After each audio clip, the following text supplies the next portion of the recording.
La Bible dit dans Psaume 100 à partir du verset 4, entrez dans ses parvis avec des louanges. Alléluia.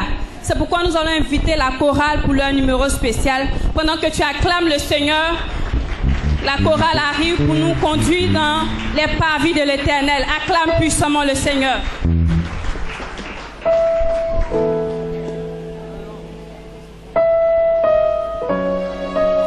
Seigneur, nous voulons t'adorer en ce jour pour tout ce que tu es. Alléluia.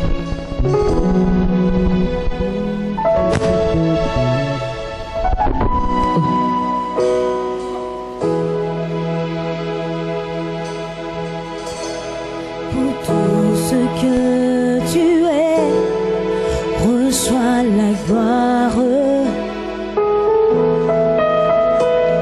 Pour tout ce que tu es, je loue ton nom. Pour tout ce que tu es, j'élèverai ma voix en louange. Seigneur, je t'adore. Pour tout ce que tu es,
matin, Dieu te fera du bien.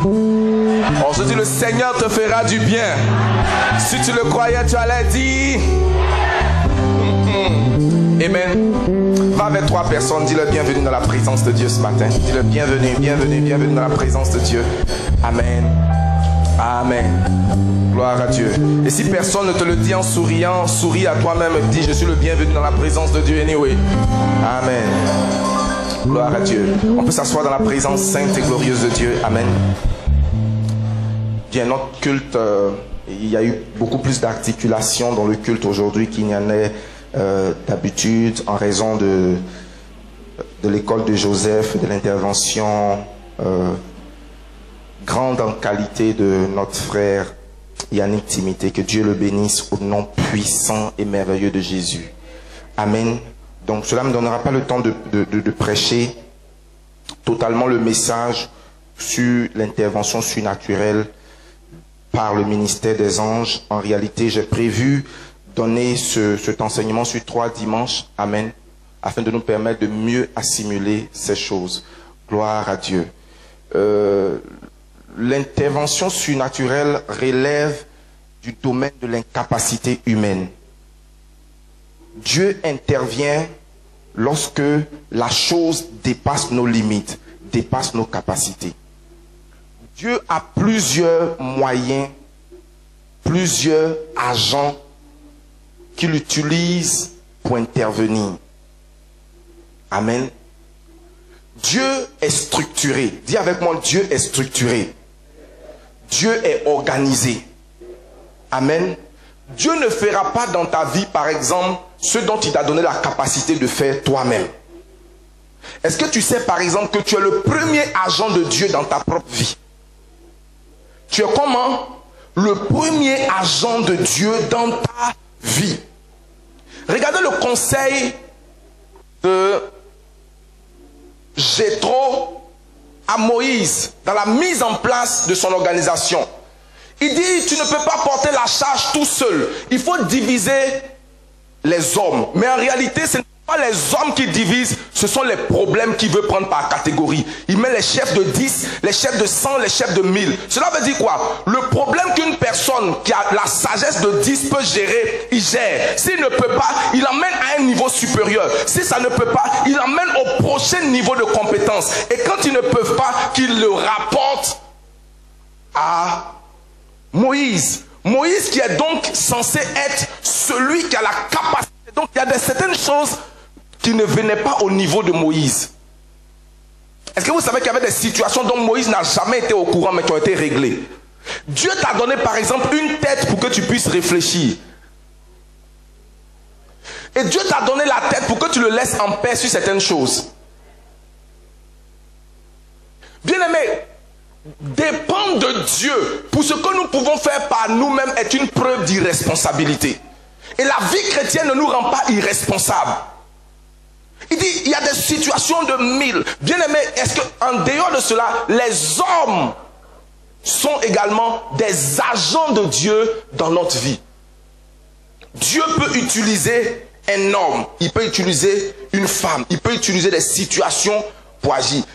Et Dieu également utilise des aides surnaturelles selon leurs capacités. Donc Dieu utilise tous ses agents selon sa capacité. Et les anges sont des aides comment? J'ai pas entendu. Le mot surnaturel veut dire au-dessus du naturel. Cela veut dire que la force qui est au-dessus de ce qui est commun, au-dessus de tes forces, au-dessus de ta sagesse, au-dessus de ton intelligence. Est-ce que la guérison de cette maladie est au-dessus de ton médecin? Cela relève du niveau de l'intervention surnaturelle. Tout miracle dans la parole de Dieu a commencé par une situation impossible. Impossible humainement. Mais il y a des maladies que l'homme a guéries. Ces maladies-là n'ont pas eu besoin de l'intervention surnaturelle. Mais quand nous parlons de l'intervention surnaturelle, nous parlons de l'intervention qui va au-delà de la capacité humaine. Et les anges sont des agents de Dieu. Et les anges continuent d'agir aujourd'hui encore. Et ils vont agir ce matin dans ta vie dans le nom de Jésus. Ton amen n'est pas né de nouveau. Il est en construction. Amen. Plusieurs témoignages dans la Bible confirment le ministère et les activités des anges. On a comme l'impression aujourd'hui que les anges sont allés à la retraite. Mais depuis Genèse jusqu'à l'Apocalypse, nous voyons clairement le ministère des anges. Regardez par exemple, c'est un ange ou alors des anges qui ont protégé Lot. 2 anges lui ont rendu visite, l'ont protégé, l'ont guidé. Ce sont encore 3 anges que Dieu a envoyés à Abraham. Jacob a vu son nom changer quand il a lutté avec un ange. Un ange a ramené Agar sur la bonne voie. Agar, c'était la servante de Sarah qu'elle a donnée à son mari pour qu'ils aient des rapports sexuels. Elle a eu un enfant. Et quand Sarah s'est fâchée, elle l'a chassée. Et quand elle est partie et qu'elle n'avait rien à boire, Dieu s'est souvenu de l'enfant qu'elle avait, Ismaël. La Bible dit quand Ismaël s'est mis à pleurer, Dieu a entendu les pleurs d'Ismaël et il a envoyé un ange à Agar. Et l'ange est venu dire à Agar, Agar, tu n'as pas de solution en dehors de Sarai. Retourne chez ta maîtresse et soumets-toi à elle, car ta bénédiction dépend d'elle. Retourne. Qui lui a dit cela? Qui lui a dit cela? Un ange. Un ange. Alléluia. Un ange a annoncé la venue de Jésus à Marie. Un ange a délivré le peuple d'Israël. Un ange a roulé la pierre pour que Jésus sorte du tombeau. Un ange. Un ange. Parce que cette pierre-là était tellement grosse que tous les 12 disciples de Jésus mettaient leur force en commun, ils ne pouvaient pas.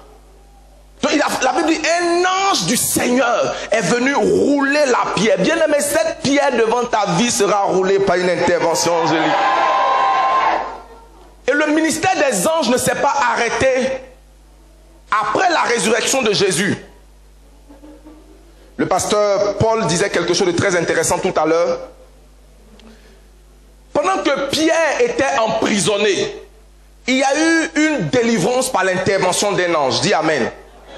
Et quand Pierre s'est présenté, là où les disciples étaient en train de prier, là où l'église était, il y a une jeune dame. Souvent c'est extraordinaire quand on prie pour certaines choses et puis quand on est exaucé, on ne croit pas en l'exaucement. Ils étaient en train de prier pour que Pierre soit délivré. Et pendant qu'ils priaient, Pierre est venu taper à la porte. Et la servante ouvre la porte, elle voit Pierre et puis elle ferme la porte. Elle vient dire aux gens, Pierre est sorti. Les gens disent quoi? Est-ce que tu connais le genre de prison où Pierre est? Ce n'est pas lui, c'est son... Pourquoi il dit c'est son ange? C'est parce qu'ils étaient familiers aux apparitions angéliques. Qu'est-ce que j'essaie de te dire? Ce ne sont pas seulement les bébés qui ont des anges, mais toi, tu as un ange. Un ange qui est capable de prendre ta forme. Un ange qui est capable de passer une interview pour toi. Il dit ce n'est pas lui, c'est son ange. Bien aimé, c'est ton ange qui apparaît dans le rêve de certaines personnes. J'ai vu des témoignages où quelqu'un dit, pasteur, j'ai rêvé et tu m'as dit ces choses-là. Il dit amen, amen. Qu'est-ce que je fais dans son rêve? Dis avec moi mon ange. Donc chacun de nous a un ange. Dans le livre de Exode 23, le verset 20, le Seigneur dit, je mets devant toi mon ange pour te garder, pour te préserver et pour te faire arriver. L'ange te garde, il te préserve et il te conduit. Donc si nous réduisons, bien aimé, j'aimerais dire une chose. Je me suis dit, pourquoi le Saint-Esprit n'est pas descendu sur Marie un coup bouf et puis elle tombe enceinte? Dieu utilise un ange, le Saint-Esprit et sa force. Bien aimé, le Saint-Esprit opère dans son domaine de compétence.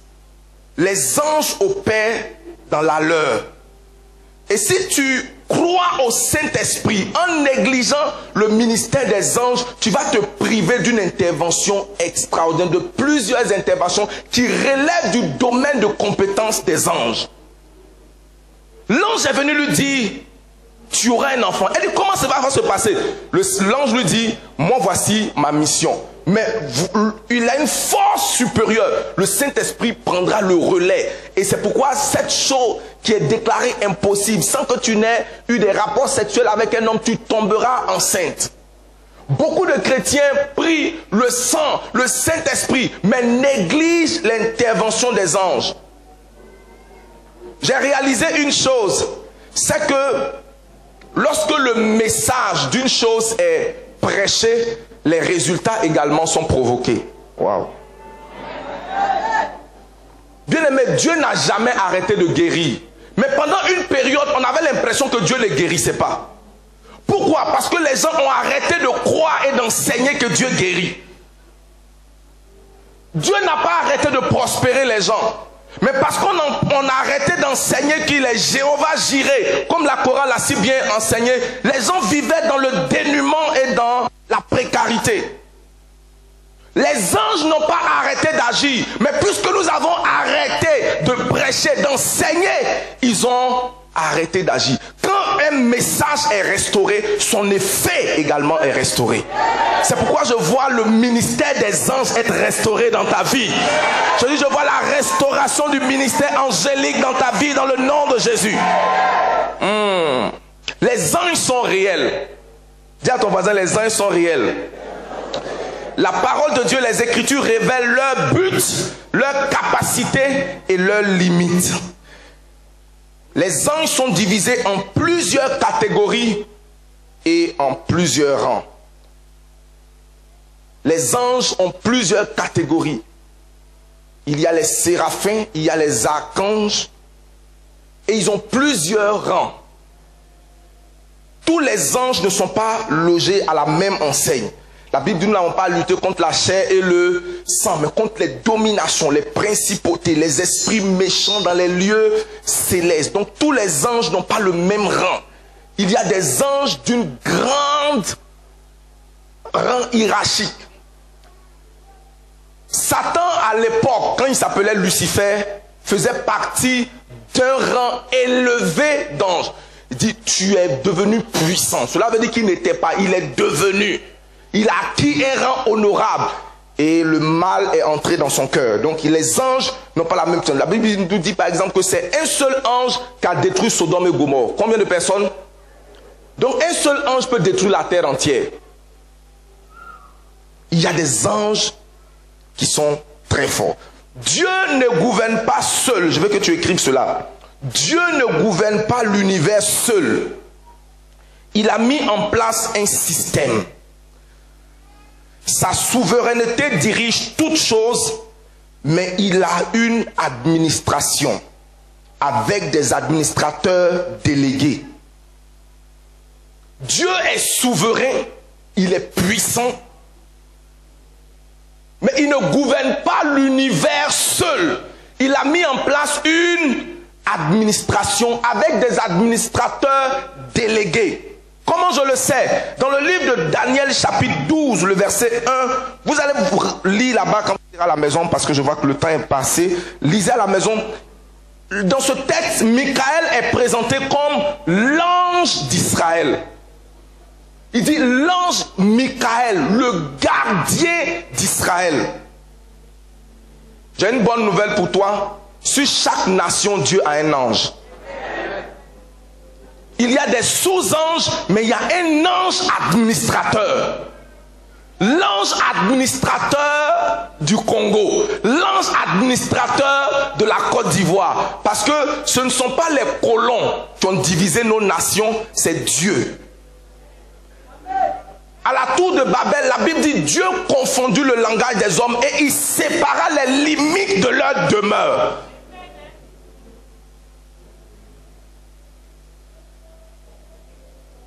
Dieu est l'auteur des nations. Dieu est celui qui a diversifié nos langues. Dans le livre de Daniel chapitre 10 verset 13, il nous parle du prince de Perse. du prince de certaines villes. J'ai 10 vérités sur les anges pour ce matin. J'irai très rapidement. Et pendant qu'on va découvrir ces 10 vérités-là, nous allons sortir des enseignements de chacune de ces vérités. La première vérité sur les anges, c'est que les anges ont été créés. Et elles ont une personnalité. Les anges ont comment? Les anges ont une personnalité. Elles ont, ou alors ils ont une volonté. Regarde, nous sommes tous humains, mais nous n'avons pas la même personnalité. Il y a plusieurs démons, mais les démons n'ont pas la même. Certains sont des démons d'ivrognerie, d'autres sont des démons d'adultère, d'autres sont des démons de mensonges, d'autres sont des démons de quoi? Cite-moi encore. Des vols, des démons guerriers. Ils sont tous des démons avec des personnalités différentes. Donc chaque ange a sa personnalité. Ils ne sont pas sans personnalité. Chaque ange a une personnalité qui lui est propre. Amen. Deuxième vérité. Les anges déchus et les anges saints, j'ai préféré cette expression-là, existent. Les anges déchus sont appelés en général, comment ils sont appelés? Les démons. Les anges déchus sont, les anges destitués sont appelés les démons. Troisième vérité, à la fin tu comprendras tout. Les anges ont été créés pour vivre dans la sphère des cieux.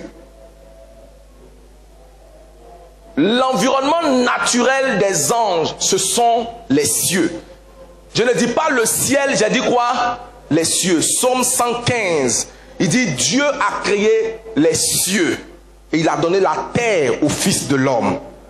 Quand Jésus est venu, il dit paix sur la terre aux hommes de bonne volonté et bonne volonté dans les cieux pour les anges qu'il a créés. Quand on a commandé le Seigneur, quel est le jour où tu viendras? Il dit personne ne connaît le jour de mon avènement, ni même les anges qui sont où?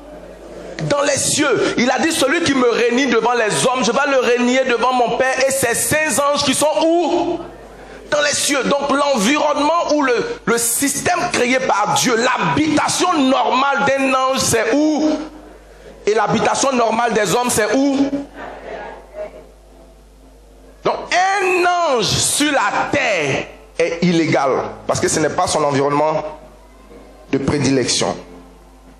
Quatrième vérité, les anges supervisent les vies de tous les hommes.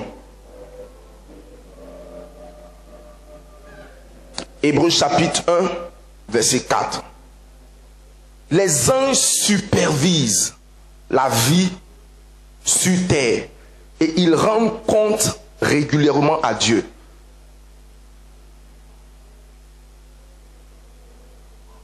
D'où viens-tu, Satan? Je viens de parcourir la terre. Parce qu'à l'époque, c'était une mission pour lui. Donc les anges parcourent la terre et ils ont un système d'information où ils rendent compte à Dieu. Les anges supervisent la vie de plusieurs. Il y a un ange qui supervise ta vie. Cinquième vérité. Lorsque Lucifer s'est rébellé contre Dieu dans le ciel, il a réussi à emporter avec lui un tiers des anges. Apocalypse chapitre 12, verset 4. Donc quand Satan s'est rébellé, il a apporté avec lui combien? Un tiers des anges. Cela veut dire que Dieu conserve comment? 2 tiers qui lui sont restés fidèles. Qui a créé les anges? Satan n'a aucun pouvoir de créer l'ange. Il est parti avec un tiers. Le créateur est resté avec 2 tiers. Et le créateur peut toujours créer.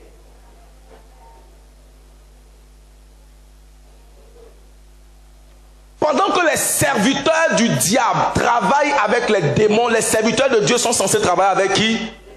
Les anges. Écoute ceci. Un enfant de Dieu est entouré par les anges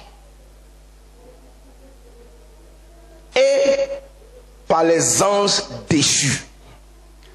Satan, après sa chute, a bâti un système qui est semblable à celui de Dieu. Est-ce que tu me comprends? Bien-aimé, écoutez-moi.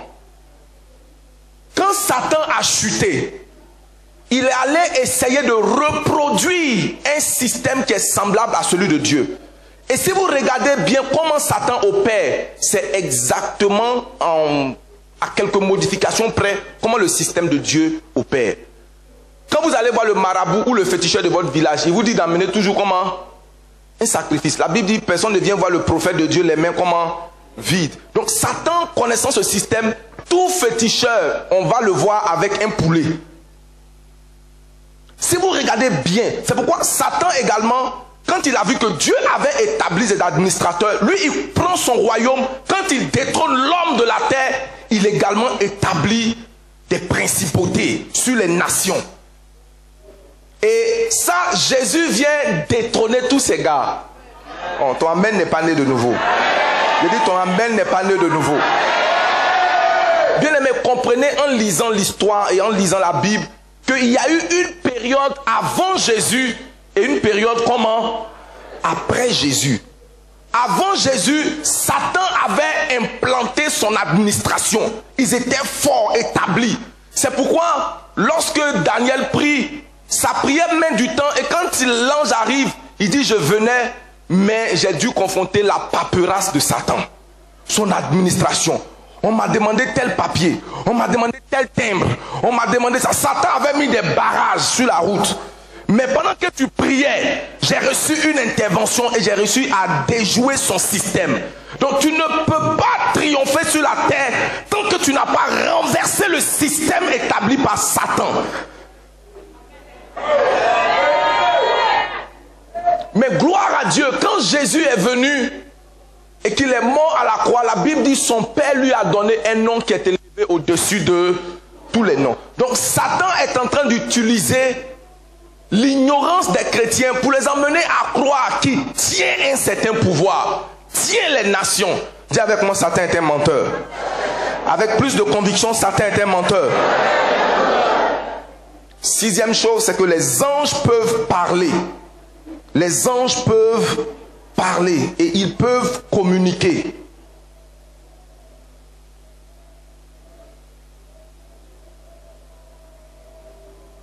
Les anges parlent, ils communiquent. Tu peux leur parler et ils peuvent te répondre. Apocalypse chapitre 14 verset 9.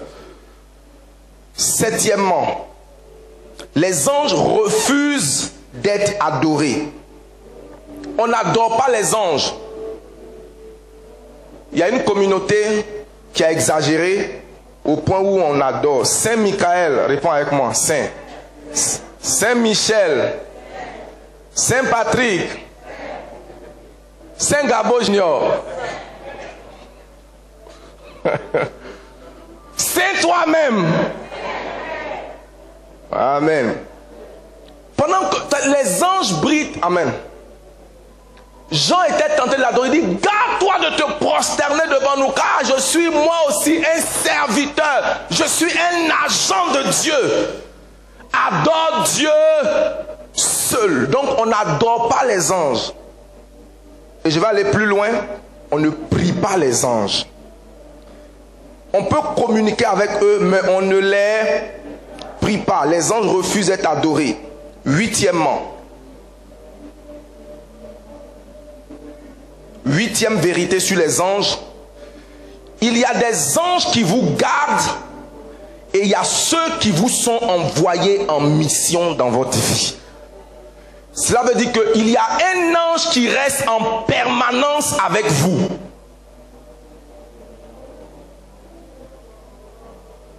Son ange voit continuellement la face de Dieu.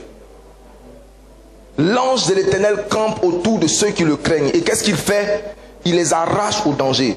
Il y a trois catégories d'anges. Il y a les anges gardiens, les anges messagers et les anges de service. Les anges comment? Messagers.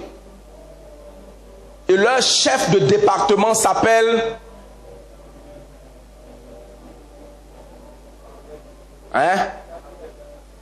Les anges messagers ont pour chef de département Gabriel. Mais il n'est pas le seul, il est juste le chef de département. Cela veut dire que quand Dieu a des missions importantes pour la terre, qui touchent tous les domaines de la terre, il dit à Gabriel, va, délivre-moi ce message.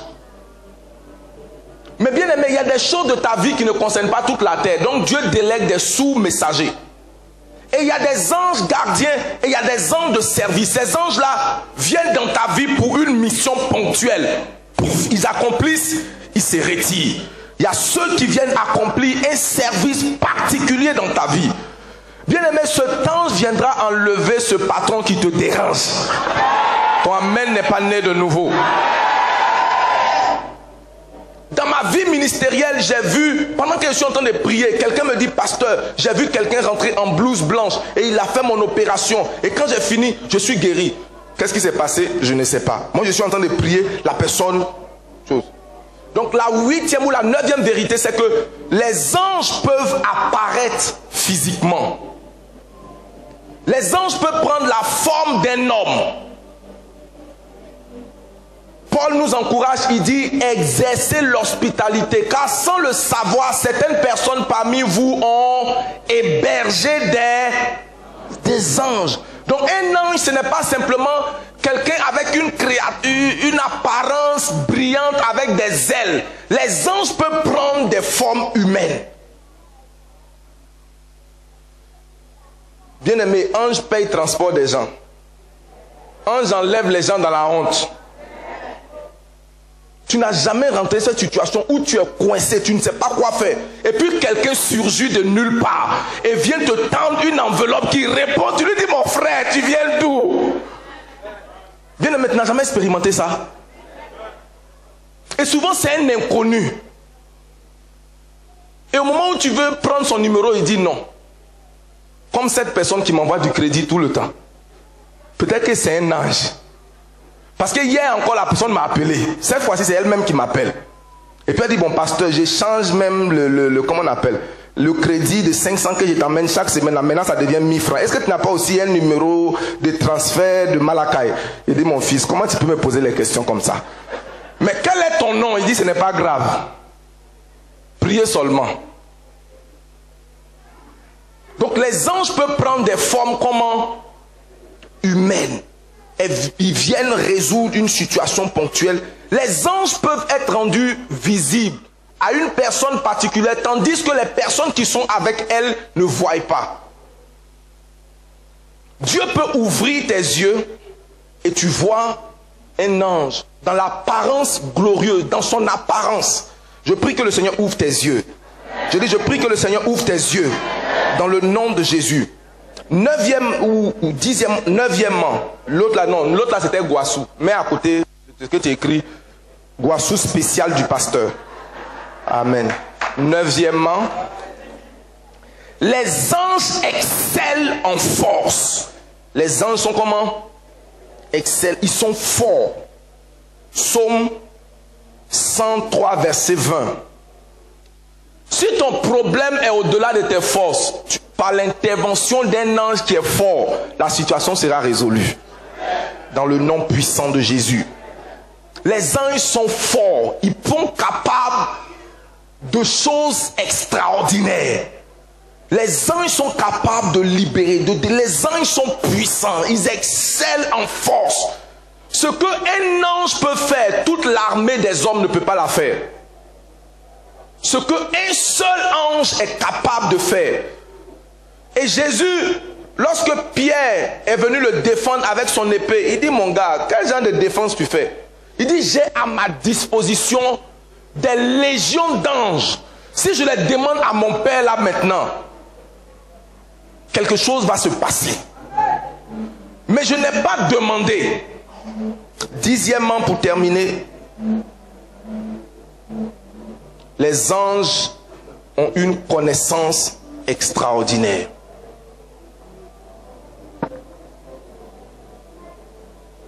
Les anges ne sont pas au chômage. Ils continuent d'agir. Et dans ta vie, tu les verras agir dans le nom de Jésus.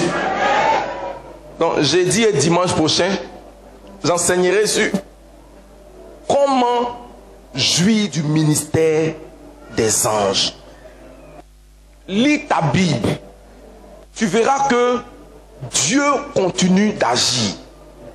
Dans mon ancienne église, une dame était en train de parler avec son ami. Et elle avait enlevé ses bijoux en or. Elle avait déposé sur le capot de sa voiture. Elle travaillait à l'époque en zone 4. Dis avec moi, zone 4.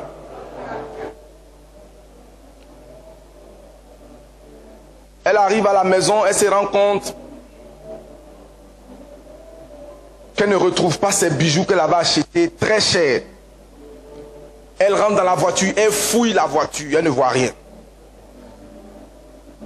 Elle rentre à la maison, elle commence à prier. Seigneur, intervient. Et elle commence à appliquer le mystère qui active les anges que je t'enseignerai dimanche prochain. Ah. Et elle commence à le faire. Le matin, quand elle se lève, elle va à sa voiture, elle regarde au-dessus de la voiture, elle voit les bijoux là. Bien aimé, regarde. Quelqu'un peut conduire d'ici là au Carrefour sans que les bijoux ne tombent. Les anges ont ramené ces bijoux et on les a mis là. Je connais des anges qui ont ramené des clés, ramené des dossiers perdus. Regarde à cet endroit, l'ange te dit, c'est-à-dire tu entres et puis tu dis non, quelqu'un a mis ça là, j'ai fouillé là, c'est pas possible, quelqu'un a remis ce dossier là. Et je vois un ange du ciel qui te regarde te dit, je suis encore actif. C'était impossible pour toi, c'est encore possible pour moi. Les anges sont encore comment? Les anges sont capables d'enlever ton dossier de la poubelle pour le remettre sur la tête de quelqu'un. Moi je suis convaincu que la pêche miraculeuse, c'était tout simplement un ange qui disait au poisson, allez là-bas, allez. Je dis que c'est un ange, l'ange sur les poissons. S'il y a des démons qui portent une identité, il y a des anges qui apportent la prospérité. Il y a les anges qui apportent le mariage. Puisque les anges sont des commissionnaires de Dieu. C'est des gens, des coursiers de Dieu. Les anges sont comment? Des coursiers de Dieu. Et il y a des anges qui sont spécialisés dans des courses particulières. Les courses de l'argent. Seigneur, que cet ange-là ne me quitte pas au nom de Jésus. Il y a des anges qui apportent la guérison. Bien aimé, ce n'est pas seulement la prière. Il y a le mouvement et les activités des anges. Sois béni au nom puissant de Jésus. Qui sont les anges? Ce sont des esprits envoyés pour exercer un ministère en faveur de ceux qui doivent hériter du salut. Es-tu sauvé? Si tu n'es pas sauvé, tu n'as pas droit au ministère des anges. Tiens-toi sur tes pieds. Tu es présent ce matin, tu n'as pas encore accepté Christ dans ton cœur comme ton sauveur et ton Seigneur. Wow. Lève ta main. Seigneur, je veux jouir du ministère de l'intervention des anges. Je veux jouir pratiquement des anges de leur intervention. Tu es là, tu n'as pas encore accepté Christ. Lève ta main, on va prier rapidement. Et fais cette prière avec moi. Seigneur Jésus, je t'accepte dans mon cœur comme mon Seigneur et mon Sauveur personnel. Lave-moi par ton sang et purifie-moi de tout péché. Merci Seigneur de m'avoir lavé, de m'avoir purifié. Tu as fait cette prière, viens rapidement devant. Nous allons prier ensemble le Seigneur. Viens rapidement devant, on va prier.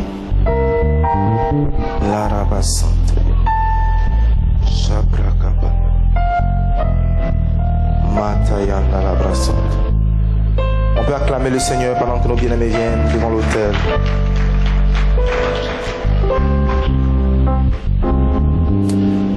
La Bible dit il y a la joie dans le ciel pour un seul pécheur qui se repent. Tends la main vers la sœur et déclare que ses péchés sont pardonnés, lavés par le sang de Jésus. Prions le Seigneur. Seigneur, te prions pour notre sœur. Déclarons que ses péchés sont pardonnés. Elle est lavée, purifiée par ton sang. Merci pour notre bien-aimée également. Merci parce qu'elle ne mourra pas en donnant la vie. Tu la gardes de tout plan de l'ennemi au nom de Jésus.